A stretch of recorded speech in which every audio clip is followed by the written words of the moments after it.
Witamy Was w mobilnym studio na terenie tego warsztatu. Jak widzicie, za każdym razem jesteśmy w innym miejscu, a dzisiaj opowiemy sobie o czym? O pick-upach i to, czy pick-upy to tak w sumie niepytany, niechcący, nikomu niepotrzebne, a może potrzebne przyszłość offroadu i terenówek. Tak.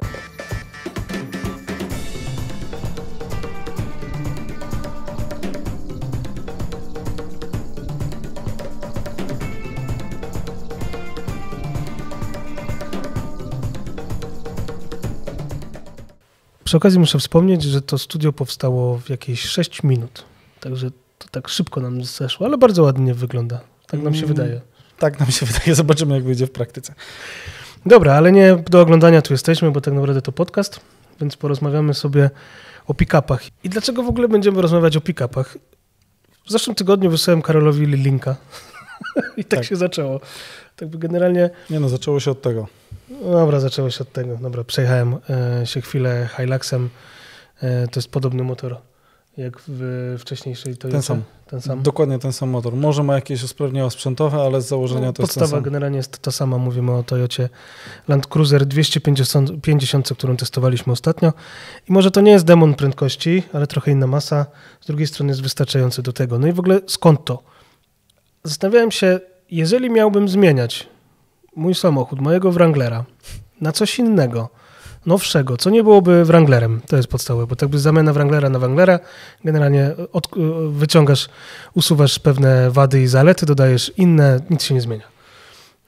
Cały czas rachunek ostateczny jest praktycznie ten sam. No i teraz pytanie, jaką inną terenówkę, troszeczkę nowocześniejszą, która pozwoli być bardziej wyprawową, bo w przeprawach przy pick-upie pewnie ciężko będzie rozmawiać, chociaż pewnie też się da, wszystko zależy. Tak od wielkości koła. Tak samo jak spać w Jimim, tak samo pick-upa też można. Jak się chce, można. Więc pytanie, czy faktycznie pick-up to byłoby takie dobre narzędzie? Ja nie jestem ani budowlańcem, ani elektrykiem. I na co dzień jest mi to niepotrzebne. Patrzmy na rynki, na które się znają na offroadzie lepiej niż nasze. Znaczy u nas są najlepsi specjaliści na świecie, no to już jest jakby inny aspekt, ale patrzmy na rynki, które są bardziej pragmatyczne niż tylko teoretyczne, czyli taką Australię. Tam faktycznie dużo osób jeździ pick-upami. Tam jest Hilux, tam są amerykańskie duże pick-upy i tak naprawdę chyba każdy pick-up chyba poza Tacomą jest chyba dostępny na tym rynku. D-Maxy i tak dalej. D-Maxami też często jeżdżą. I tam się one sprawdzają, mają swoje bolączki, bo nie powiemy, że nie mają. Generalnie może scharakteryzujmy sobie pick-upa. Czyli może zacznijmy od tego, że pick-upy występują w 5 różnych wersjach. To jest w ogóle ciekawe. Czyli mamy tak, single cab, king cab, double cab i... Nie, przepraszam, king cab i... jest, dobrze mówię. Single cab, king cab, double cab i mega cab, który jest mega rzadki, czyli w 4. Może jest jeszcze jakaś 5, whatever. W każdym razie miał być w 4. I my raczej będziemy mówić o autach, które występują w tak zwanym double cabie, czyli jak tutaj ten przypadek Hiluxa, mamy drzwi z przodu i mamy drzwi z tyłu. No i co? Dlaczego to się sprawdza? Bo ma zajebiście duży bagażnik. Tak, spory bagażnik. To, czy on jest fortunny, czy niefortunny i układny, czy nie, to już jest kwestia, jak go zaaranżujesz, ale możliwości jest bardzo wiele. Przede wszystkim może zacznijmy też od tego, dlaczego czym pick-upy różnią się w budowie od standardowych terenówek, jeżeli się różnią, trochę się różnią. Pytanie, jak bardzo? Mogę to pokazać na fajnym przykładzie. Sekunda. Trzymaj jeden. Ja trzymam drugi. I teraz patrzcie. Ten próg, który ja dzierżę w swojej lewej ręce, to jest od niemałego samochodu terenowego, a raczej jednego z większych, czyli Land Cruisera 100. A ten próg, który trzyma Darek, czyli odległość pomiędzy kołami przednimi i tylnymi, rozstaw osi, jest z Hiluxa, czyli nie największego na rynku pick-upa. Widzicie, jaka jest różnica? To jest ponad 20 cm, co w terenie, licząc sobie kąty rampowe i tak dalej, robi bardzo dużą różnicę. To jest przede wszystkim ten case. Tak samo zwis i całkowita długość samochodu. Tak, no tutaj zwis tylni i przedni czasem jest niestety minusem. Przedni powiedzmy nie tak bardzo. Tył faktycznie jest. Dobra, koniec z rekwizytami. Więc tak, przede wszystkim wszystkie pick-upy są na ramię, generalnie. Już nie. Amerykanie wypuścili na niezależnym nadwoziu, znaczy na samonośnym nadwoziu niezależnym, który ma możliwość połączenia paki ze środkiem, jeżeli chodzi o ładowność. Bodajże GMC albo któryś. Nisza. Okej, ale upraszczając, dostępne pick-upy, które mamy tutaj na rynku, są generalnie na ramię i to jest jakby 100% terenowości. Do tego, i tu pewnie już zaczną się różnice, bo jeśli chodzi o zawieszenie, to tu już nie jest zawsze tak samo. W większości jest bardzo podobnie, ponieważ pierwsze pick-upy, te starsze, występowały jeszcze na sztywnym moście, a potem już przeszliśmy do niezależnego zawieszenia. Z przodu. Z przodu, tak, bo z tyłu niezależne zawieszenie może w tam jakichś pojedynczych przypadkach występuje. Zazwyczaj jest to resor z tyłu. W przypadku Raptora jest to sprężyna Nawary i jeszcze jakichś tam pojedynczych przypadków jest to sprężyna. Ale Gladiator? Co? Gladiator? Mówimy o samochodach. Gladiator też występuje na sprężynę. Tak, Supercharger. No ktoś padł na pomysł, żeby do 3 wrzucić kompresor. W każdym razie no to są pojedyncze przypadki, ale zazwyczaj jest to pióro. Generalnie takim samochodem ramowym do porównywania się do pick-upów możecie mówić, czy tak, czy nie. Niestety Hilux. Tak. No i teraz w takim razie z czym wiąże się to, że zazwyczaj zawieszenie w pick-upach z tyłu jest na piórze? Resor? Tak? Tak. I dlaczego to jest w sumie źle i dobrze? Bo to trzeba jeszcze powiedzieć. Na pewno wtedy mamy wyższą ładowność tego samochodu i on jest tak. użytecznie lepszy. Ale to się trochę odbija na komforcie jazdy. No właśnie i tutaj jest gwiazdka, bo to zależy jaki jest resor. Bo są resory, które będą mega komfortowe, będzie się mega dobrze na nich jeździć. Resor jest mniej uniwersalny na pewno niż sprężyna, ma mniejszą ładowność, ale dobrze dobrany resor naprawdę będzie stosunkowo komfortowy. Tym Hiluxem zrobiłem niemalże 2000 km i mimo załadowania czy niezaładowania naprawdę dało się jechać nim jechać 140 po autostradzie i nie było z tym większego problemu. Być może byłeś w Niemczech. Okej. Prawie na Berlin jechałem, no. No, na Berlin. No i tak, więc samo zawieszenie, czyli w sumie tak naprawdę tylko to, czy ono będzie bardziej komfortowe, czy mniej, no ale ładowność jest użyteczna. Tak by ładowność to jest coś, co przy wyprawach ma znaczenie, bo na tył takiego pick-upa trzeba załadować jakąś zabudowę zazwyczaj, coś trzeba tam dołożyć, więc to jest masa, tak? Tu się zaczyna zabawa generalnie. No właśnie, sprężyny będą miały mniej ładowności. Taki nowy Ranger Raptor ma tylko 600 kg ładowności. Coś koło tego. To jest właśnie śmieszna wartość pod kątem tego, co możemy zrobić na przykład z takim Hiluxem, czyli tona. Tona, coś chyba ponad tonę jesteśmy w stanie na niego załadować.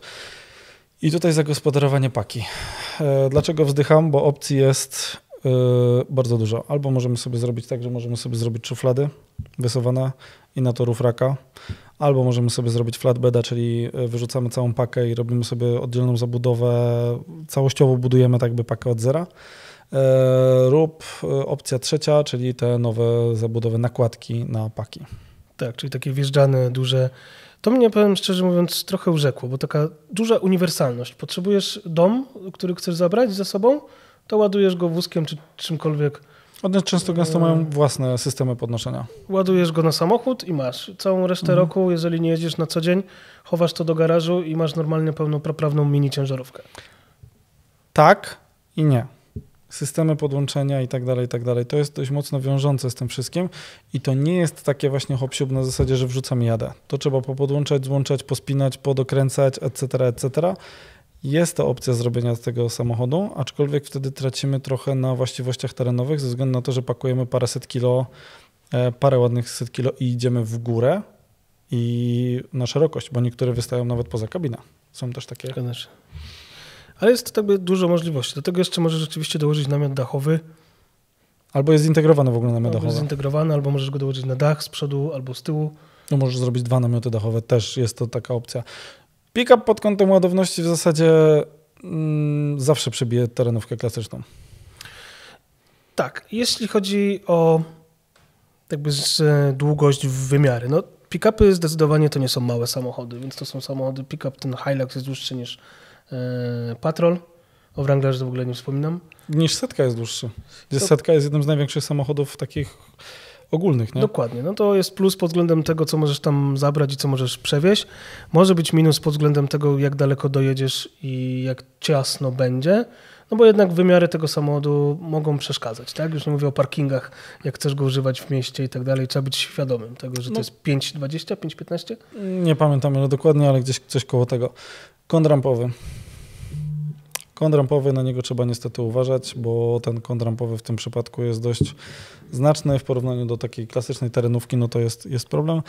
No i to, że do takiego pick-upa, przynajmniej do takiego Hiluxa, do Rangera, Raptora da się wsadzić 35, to się da wsadzić jakieś 34, no i nic ponadto raczej bez jakichś grubszych modyfikacji nie zrobimy. No ale to wydaje się na wyprawach, wydaje się wystarczające. Większość Toyotek, nie wiem, 120 jeżdżą na 33 calach, to jest taki normalna. Krótsze. No są dużo krótsze, no tak, no ale tak by wystarczające jest to, jak się masz uwiesić na 34 czy tam 33, to praktycznie na jedno. No tu faktycznie rozstaw osi powoduje to, że fajnie byłoby mieć większe koło, ale do takiej normalnej turystyki wyprawowej powinno wystarczyć. Tak, no są gladiatory, którzy jeżdżą na wyprawy na 40, nie? No ale z Bogiem. Gladiator jest chyba dużo dłuższy jeszcze od... Znaczy jest dużo. Nie jest jakoś dłuższy. Od Hiluxa? 5,53. 5,54. Z Bogiem. Rozstaw osi 348. Okazuje się, że Jeep wypuścił pierwszą misję kosmiczną i skończyła tutaj w okolicy. Wracając do tego, Jeep Gladiator okazuje się, że jednym z większych pick-upów. Oczywiście nie mówimy tutaj o amerykańskich typu Tundra z F-150, 350, 650 i 1050. Mówimy o pick-upach, które są dostępne na polskim rynku. Z takich głównych wad i zalet... Gladiator już nie jest dostępny. Z głównych wad i zalet powiedzieliśmy, no ale tak by to, co konkretnie się za tym kryje, może spróbujmy prześledzić. Takich 5-6 pick-upów przychodzi mi do głowy. Zaczęliśmy od Hiluxa. Tak? Ale nie powiedzieliśmy też na początku jednej rzeczy. Dlaczego akurat pick-up jest tym niechcianą przyszłością? Bo tak, po pierwsze to jest najszerzej dostępna gama samochodów terenowych, czyli ma ramę, ma reduktor i generalnie jest spoko pod kątem właściwości terenowych. Często gęsto występują z jakimiś blokadami i tak dalej, i tak dalej, i tak dalej. No, w skrócie chodzi o to, że kupienie nowej terenówki jest problematyczne, bo jest raptem kilka sztuk. Mam na myśli kilka opcji, które możesz wziąć. Terenówki nie masz praktycznie w ogóle. Masz Wranglera, masz Toyotę teraz 250. Ineosa i jeszcze możesz mieć Bronco. Bronco i wchodzi jeszcze BJ. Powoli. Bike BJ. BYD, tak. Nie BYD. Bike. BAIC. Okej. No albo nieważne, w każdym razie wchodzą jakieś chińskie. Co do chińskich mam nadzieję, że uda nam się kiedyś zrobić odcinek konkretny. Tak, jak ktoś chce nam dać takie auto do testów, dawaj znać. My się chętnie podpiszemy pod tym. Ale chodzi o to, że jakby do terenówek w porównaniu do osobówek, to praktycznie rynek jest w granicach promila, nawet nie procenta. Tak, więc jeżeli dysponujesz już jakimikolwiek środkami troszkę większymi niż na 20-letnią terenówkę, chociaż to i tak nie są małe pieniądze, umówmy się, ale po prostu możesz to na przykład zleasingować, tak? Więc nowsze auta jest o tyle łatwiej zakupić, że są do tego instrumenty finansowe, które pomogą, więc tak naprawdę zostaje ci przegląd rynku pick-upów. No i też dla najbardziej nielubianej kasty społecznej, czyli złodziei i prywaciarzy, tego można odpisać VAT pełny, bo to jest ciężarówka. Dokładnie. Więc o jakich konkretnie modelach mówimy? Możemy sobie zacząć od Toyoty Hilux, troszkę już tutaj powiedzieliśmy, więc to jest rocznik 2021. 2.8. Albo 2. 2.8, całkiem sympatyczny silnik, 204 konie, jak dobrze pamiętam. I 500 N. 500 N, fajnie to auto, znaczy to auto jeździ poprawnie, tak by poprawna, normalna osobówka na drodze. Jedziesz, przyspieszasz, hamujesz, skręcasz, tak by napędy są tutaj ok, włączasz, jest reduktor, dołączasz sobie 4. No to auto generalnie pod tym względem jeździ. Na pewno, jak każdy pick-up, teraz to mogę powiedzieć, nie nada się do ekstremalnego terenu, to jest pewne. Jedyna wada, jeżeli chodzi o Hiluxa, nie posiada stałego napędu na 4 koła.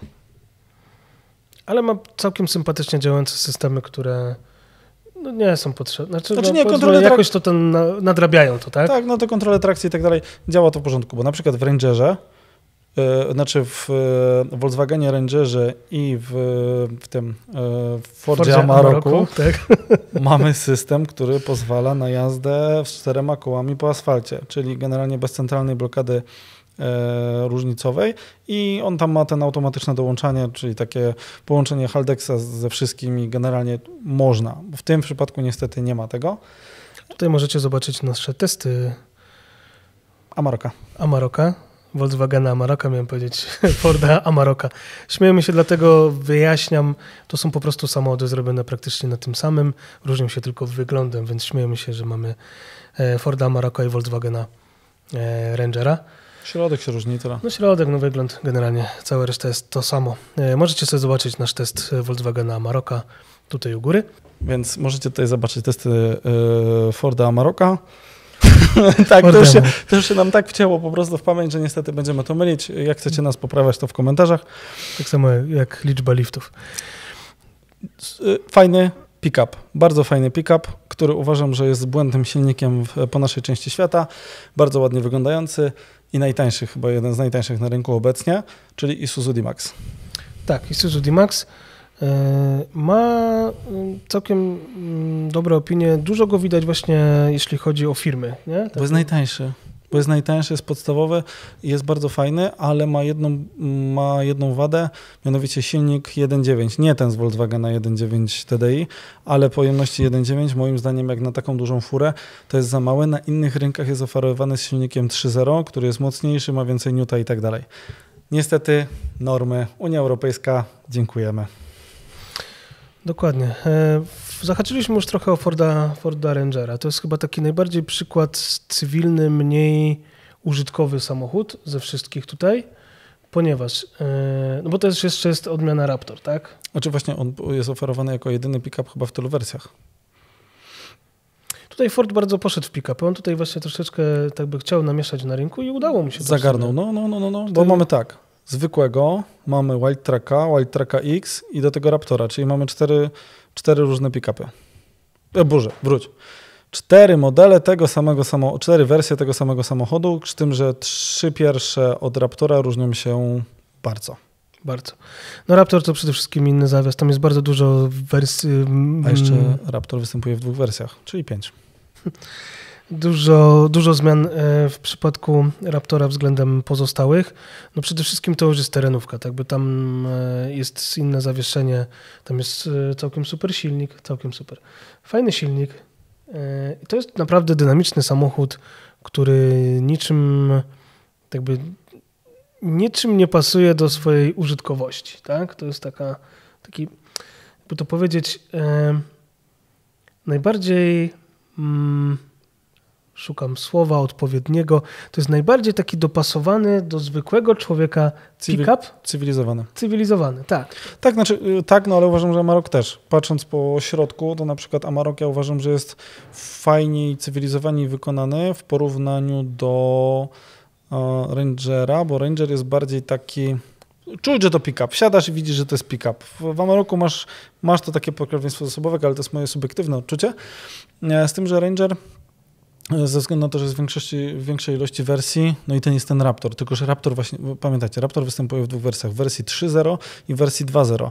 W wersji 3.0 to jest pełnoprawny Ranger Raptor, w wersji 2.0 to nie jest to samo zawieszenie, które jest w tym 3.0. Wiem, że teraz trochę namodzę wam w głowach, ale nie bez powodu jest 100 000 tańszy. Jest.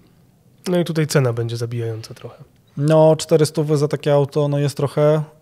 Tutaj też możecie zobaczyć link do testów tego auta.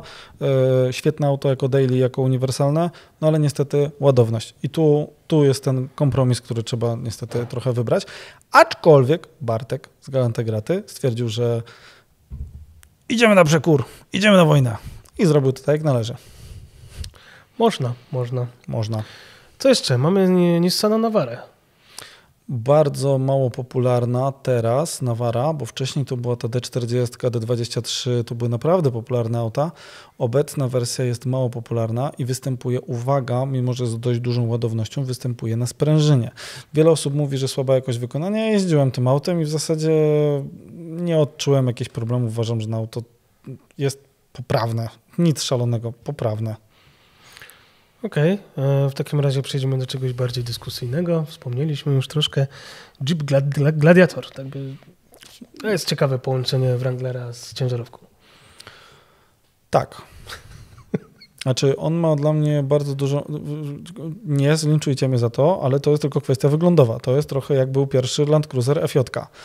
Czyli była kabina i dokleili coś z tyłu. Tylko że FJ 45 wygląda fajnie, Gladiator dla mnie wygląda trochę mniej fajnie. Jak doklejona, jak romans ciężarówki z Wranglerem, no? Tak, mniej więcej tak. No jest Gladiator. Ktoś wyciął na końcu, dospawał. Tyle. Tak, przedłużył ramę, nie? Ogarnął ten temat. No wygląda to całkiem. Znaczy wygląda... Jest to spoko rozwiązanie pod kątem ludzi, którzy faktycznie lubią Wranglery. Bo nie mieli nigdy pick-up. No. Był Wrangler kiedyś z pick-upem? Nie kojarzę. Była ciekawa wersja w ogóle, tylko że to jest jakiś... To jest jakiś wagoner chyba. Ale, chyba tak, ale był jeszcze taki lifcik, który fajnie wyglądał i to jest moim zdaniem fajne, kiedy w długim JL-u kończyło się jakby takie półtorej kabiny i robiło się z tego pick-upa.